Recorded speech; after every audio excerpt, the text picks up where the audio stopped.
Okay, sa video na to papakita ko sa inyo no, kung paano to i-transform itong ating dataset. So meron tayong given na student number, last name, first name, at middle name. So gagawa tayo ng student master list. So ang magiging output natin balik parang ganito na no. So from yung hiwa-hiwalay na separate last name, first name, at middle name, pagsasama-samahin natin yan. No? At magiging format niya is last name, comma, first name, and middle initial. So then, if you will also notice na hindi lahat ng students mayroong middle name. So paano natin siya i-handle? So ito yung ating pag-transform. So papakita ko sa inyo kung paano to gawin no, from scratch, no, from ating given dataset. Punta na ako ngayon dun sa dataset natin. So mag-start akong gawin from dataset at magkakaroon tayo ng student master list. So ito yung ating given dataset. So wala siyang ka-format. So ang given lang natin is student name, last name, first name, and middle name. So una kong gagawin is magkikreate ako ng bagong worksheet. Doon ko ilalagay yung aking data transformation. So magkakaroon ako ng formula para ma-convert natin tong last name, first name, middle name sa isang column na lang. So pagsasama-samahin natin siya. So gagamit ako ng operator at functions. So papakita ko yun sa inyo. So right click mo lang to muna, i-replicate muna natin to o kakopy natin to. Then select mo yung move or copy. So dapat naka-check itong create a copy, then okay. So ang ginagawa nun, yung procedure na yon is nagkikreate siya ng duplicate. At kung ano yung worksheet niya, nilalagay niya lang ng open parenthesis 2. Parang sub 2, no, okay? So binob ko lang siya, dinarag ko lang siya to the right, then right click ko siya, then rename. So papangalanan ko siya ng data transform. Okay? So dito sa data transform, ang gagawin ko is magkikreate ako ng formula at ipo-format ko rin yung aking data set para medyo gumanda yung presentation. So ang una ko is maglalagay ako rito ng another column dito. So dito ko ilalagay yung full name. Yan. Then ang magiging format niya is last name, comma, first name. Then middle initial, MI na lang, no? Then period. Okay, so ganyan yung magiging formula niyan. O yung magiging format niyan later. So una kong gagawin is lalagyan ko siya ng border para mas madaling basahin, no? Mas madaling tingnan. Okay? So ang border, yung sinelect ko siya, gumamit ako ng mouse, click mo lang yan, then i-hold mo yung right click ng mouse, then i-move mo, no? Hanggang dito, okay? Then pwede kang pumili ngayon dito no, sa borders. So, all borders na lang. Yan. Ngayon, medyo lumalagpas yung ating column dito. So, pwede mong i-double click na lang dito. Yan. Para medyo mag-adjust siya. Okay? Now, magkikreate ngayon tayo ng formula. So, bago tayo mag-create ng formula, medyo lagyan ko to ng shade, ano? Yan. Yan. Gray na lang, no? Yan, pwedeng gray. Then, i-bold ko siya. Kasi column header to, no? Pwede natin ng lakihan din ng konti. So, gawin natin 12. Para medyo malaki-laki. Ayan.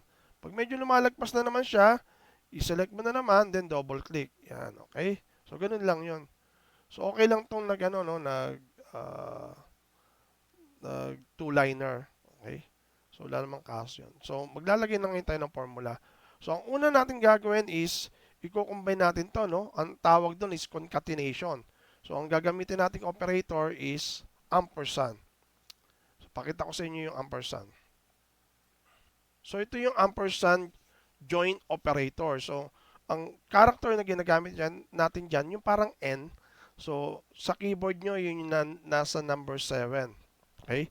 So, yung taas ng number 7, yun yung ampersand operator.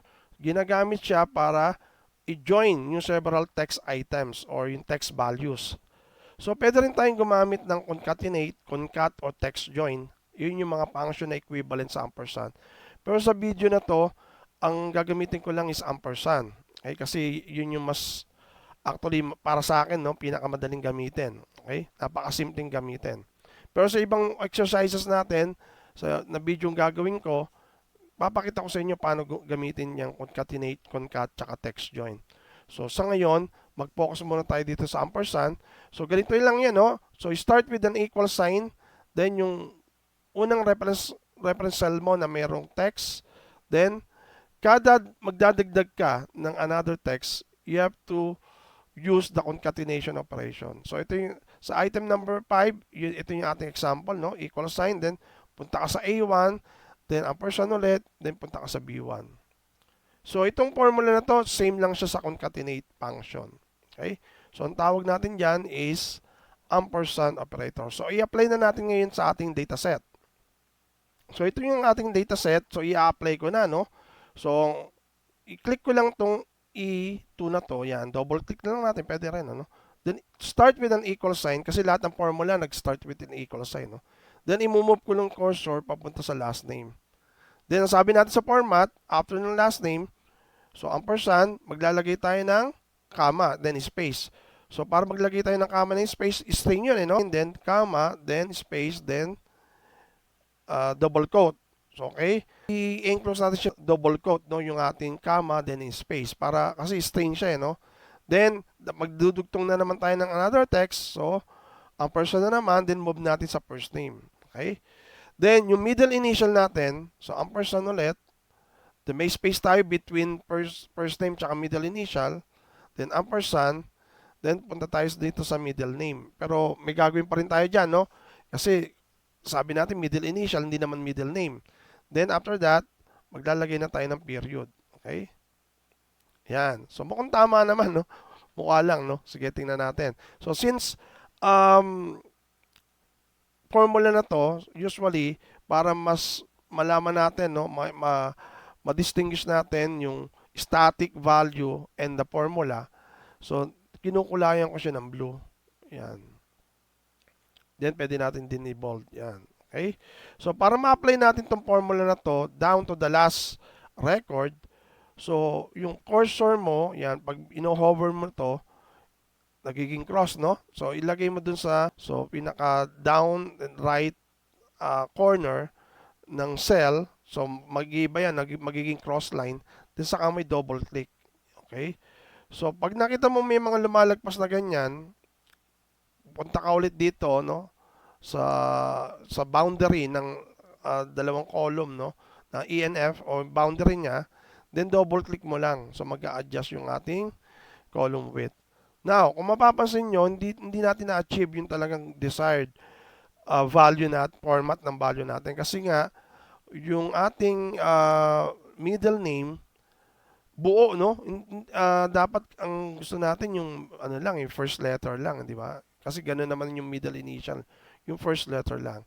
So, kung para ma-achieve natin yan, kailangan natin gumamit ng another function, ano? Para makuha natin yung first letter lang ng ating middle name. So, ang gagamitin natin doon is left function. So, ito yung ating left function. So, left function is built-in function sa Excel na nakakategorize sa text function. So, ang purpose niyan is to extract yung substring from the string. Okay? So, ito yung ating formula. So, gagamit tayo ng left. Tapos, kung ano yung text na gusto nating applyan, no? ng left function. At kung ilang characters ang gusto nating i-extract dun sa text na yon. Okay? So, yung text natin na gusto nating pagkuhanan, yun yung specify natin dito sa ating text. Pwede siyang string value, pwede rin siyang cell reference ng string value na yon. Okay? Then, yung num characters dito, nag-indicate siya ng number of characters. So, kung sa middle initial, ang kailangan lang natin isa, no? Isang letter lang. Okay? So, tingnan natin, apply na natin ngayon sa ating dataset o sa ating formula. Balik tayo sa ating Excel. So, ito na yung ating Excel. So, ano yung bang i-apply natin, no? Itong middle name, ito, no? Sa D, no? Kung babalikan natin yung ating formula, by the way, ito yung value natin, naka-formula yan, no? Kung gusto mong makita yung formula instead of value, pwede kang pumunta dito sa formula na to. Then, i-click mo show formula. Yan. Ayan, yan. Makikita mo yung formula mo. Medyo nag-adjust yung column width natin, maayos naman natin yan later. Yan, nag-adjust, no? Yan. So, or pwede rin yung shortcut na control backtick, no? Yung backtick natin is nasa malapit sa escape sa taas. Ayan. Okay? So, ito yung D yung ating a-applyan. Ito yung D, no? Yan. Okay, pwede ka rin dito mag-edit, no? Kung ayaw mong dito ka mag-edit, pwede rin dito. So, yan. Okay. So, double click mo lang yan. Then, applyan natin to ng left. Okay? Ito yung a-applyan natin ng left. Then, comma. Then, 1. Then, open parenthesis. Then, enter. So, hindi natin nakita yung value. So, balik natin, no? Yan, show values. Babalik naman yung kanyang column width, no? Yan. Okay? So, pwedeng dito na tayo mag-edit din. So, dito, pwede i-update natin ulit yung mga formula na nasa baba. Double click natin ulit to, no? Yung sa ating lower right corner. Okay? Double click mo lang yan. So, yan. So, medyo may konti pang adjustment na kailangan natin gawin, no? Kasi, meron dito mga walang middle name. Okay? So, ang rule natin kasi dyan, pag wala siyang middle name, dapat hindi natin lalagyan ng period. So, sino-sino yon? Ito, no? Itong ating first record. So, para malaman natin, actually, pwede natin siyang applyan ng data filter. Okay? I-click mo lang tong row 1, then punta ka sa data, then select mo tong filter. Then, itong column D, i-click mo lang yung parang pinaka-arrow niya rito. Yan. Then, baba ka, tanggalin mo tong select all, then i-click natin tong blank. Then, okay. So, ito yung mga walang middle name. Okay? So, kita mo, may mga period pa siya, oh. Okay? Na dapat walang period. So, paano natin ma-handle yan? Na kapag wala siyang middle name, dapat hindi maglalagay ng period. So, this time, gagamit na naman tayo ng another function, no? Kasi conditional yan, no? Ang condition natin, kapag walang middle name, huwag ka maglagay ng period. Pag meron kang middle name, kunin mo yung first name, then lagyan mo ng period. So, ganun yung parang nagiging condition natin. So, pag ganitong klaseng requirement na or yung formula na kailangan natin i-apply, gagamit tayo ng another function. Yun yung tinatawag nating if function. So, para lang din siyang sa programming, di ba, meron tayong if statement. So, yun din ang gagamitin natin sa ating Excel. So, ito yung ating if function. So, if function is built-in function in Excel na categorized as logical function. So, ito lang yung ating syntax dyan.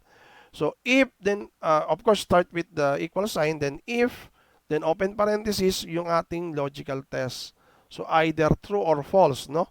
So, gagawa tayo. So, yung sa case natin, sa ginagawa nating dataset ngayon, so, yung middle initial, tatanungin natin kung blank, no? Or walang laman. Kapag true, okay, so kukunin, pag blank siya, hindi natin lalagyan ng period. So, ang i-return lang natin yung blank din. Then, dito naman sa false, ang i-return natin yung left, yung value natin na meron tayong left, dun sa middle name, tapos lalagyan natin ng period. So, ganun ang mangyayari dyan. So, balik tayo ngayon sa ating dataset. So, ito na yung ating dataset. So, tanggalin ko muna yung data filter niya, no? So, para ma-display natin ulit yung lahat. So, ito, yung sa filter, nasa data tayo, no? Click mo lang yung clear. Yan. So, minsan nagiging scientific yan. Yan. I-ano mo lang, no? Ang gawin mo is i-zoom in mo lang, no? Yan, mawawala. Bumabalik sa numeric. Okay? Kasi kapag zoom out mo, yan, nagiging scientific, siya, notation siya, no? So, zoom in natin ulit. Yan, okay? So, bumabalik siya sa decimal format. So, dito tayo ngayon. So, double click ulit to. Yan. Then, ang gusto natin ngayon, magkaroon tayo ng if statement conditional. Kung may laman, no? Itong portion na to. So, maglalagay tayo rito ng if. Yan. At tanungin natin, may laman ba itong si D2? Ito, no? Si D2, di ba? D2. Paano natin sasabihin na may laman siya o wala? So, equal lang natin sa double quote, double quote. Ibig sabihin, walang laman. Okay? Pag walang laman, ito yung true, no? So, double quote mo lang. Okay? Else, since may laman, ito ngayon yung ating magiging return value. So, i-close ko na lang siya ng parenthesis. So, ganun lang, no? Ganun lang siya mag-convert. Okay? So, nawala na ngayon yung period, no? Then, i-populate, ano ko to, no? Click ko to ulit para ma-update yung ating values. So, tingnan natin yung mga walang middle name. So, auto filter ko, ay, applyan ko ulit siya na filter. So, unselect ko tong select all, then select ko yung blank. So, yun, kita nyo, nawala na yung ating mga period dito. Okay? So, i-clear ko ulit yung ating data filter. Yan. So, tama na yung ating value, no? So, gumamit tayo ng if function. Okay? Now, gagawa ngayon tayo ng master list. Kasi ito na ngayon yung ating value na kailangan. Itong student number, tsaka itong full name. So, gagawin ko, kikreate ako ng panibago rito. No? Hindi ko ito kukopian, ha? Mag-create na lang ako ng panibago rito. Yan. Yan, pangalanan ko ng master list. Okay? Then, from the data transform, ayan, pwede ko itong copy, no? Right-click, then copy. Then, punta ako sa master list. Lagay ko na lang siya sa B, no? Then, paste ko siya. Okay? Now, ito ngayon yung medyo metric, no? Okay? Babalik ako din sa transform. So, kukopiin ko itong last, full name, no? Pag kinopya ko yan, copy, no? Right-click, copy. Then, punta ako dun sa master list. Lagay ko sa drive C, right-click, then paste. So, sinasabi niya, reference error. Bakit nagkaganon? Kasi nga, itong kinokopya ko rito from data transform contains formula. Naka-formula yan eh. So, pag kinopya ko lang siya ng simple copy operation na copy and paste, so, nag-e-error siya kasi based dito sa formula niya, hinahanap niya yung mga reference na ginamit mo doon sa formula. Di ba gumamit tayo ng B2, C2, D2. Pagdating dito, wala na eh. Wala na yung, although may B2 tayo para student number na, no? So, wala na yung last name, wala na. So, ito ngayon yung tinatawag nating pagkakopy natin as values. So, ang ibig sabihin, kakopy natin from formula, gagawin nating static. Okay? So, parang sa ganun, hindi siya maging dependent. Ito kasi dependent eh, oh. Dependent siya dito, no? Na kapag tinanggal mo to, ma-update yung value niya. Naka-dependent siya diyan. Okay? So, ang gagawin ko ganito, no? I-click ko yan. Then, pwede kang mag-select down to the last, no? So, pwede kang mag-shift, then control, then arrow down. Yan. Then, right-click, then copy. Then, punta tayo ulit sa master list. Yan. Then, right-click mo naman. Then, this time, mag-paste as values ka. So, saan yon? Itong 1, 2, 3, pwede to. Okay, yan. Or, ano ko ulit, no? Undo ko ulit. Right-click. Pwede ka dito sa paste special. Then, values. Pwede rin yon. Then, okay. Okay. So, ito, hindi na siya dependent ngayon sa, no? Sa column B, D, tsaka iba pa. Hindi na siya formula, in other words. Okay? So, pwede na natin tanggalin yung kanyang color kasi, di ba, sabi natin, ginagamit ko yung blue to indicate formula. Hindi na siya formula ngayon, ano? Okay? Tanggalin ko na yung pagkaka-bold dyan. Now, pwede ko siyang lagyan din ng sequence dito, no? Para alam natin kung may yung numbering, no? Kung ilan yung student. So, copyhin ko na lang to, no? Control C, then Control Victory dito. Then, lagyan ko sequence number. Okay? Then, lagyan ko ng number, 1, 2, yan. Then, piliin ko siya, then autofill. Okay? So, 20 siya.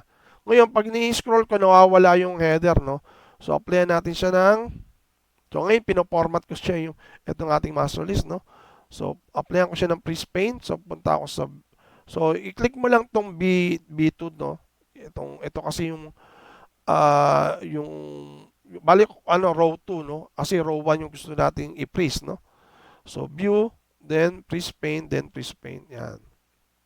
So, kita mo, pag ini-scroll mo na down, okay, nare-retain natin yung ating column header. So, ito, pag, gitna ko lang, no?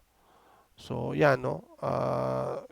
click mo lang yan, then shift control down para ma-select lahat, then home, then center. Then, click mo rin tong border. Okay?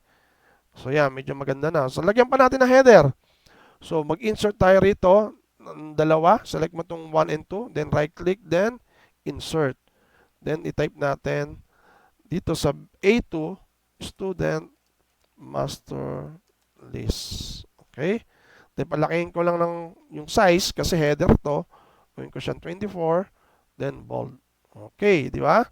So, yun. Ito na yung ating master list. So, from dataset natin na magkakahiwalay, yung last name, first name, middle name, nag-transform tayo using the formula. Then, nilipat ko siya sa master list. Nang sa ganon, itong mga values natin dito, puro static na. Okay? Hindi na siya formula. Okay? So, ito na ngayon yung pwede nating gamitin as our student master list. So, thank you very much for watching.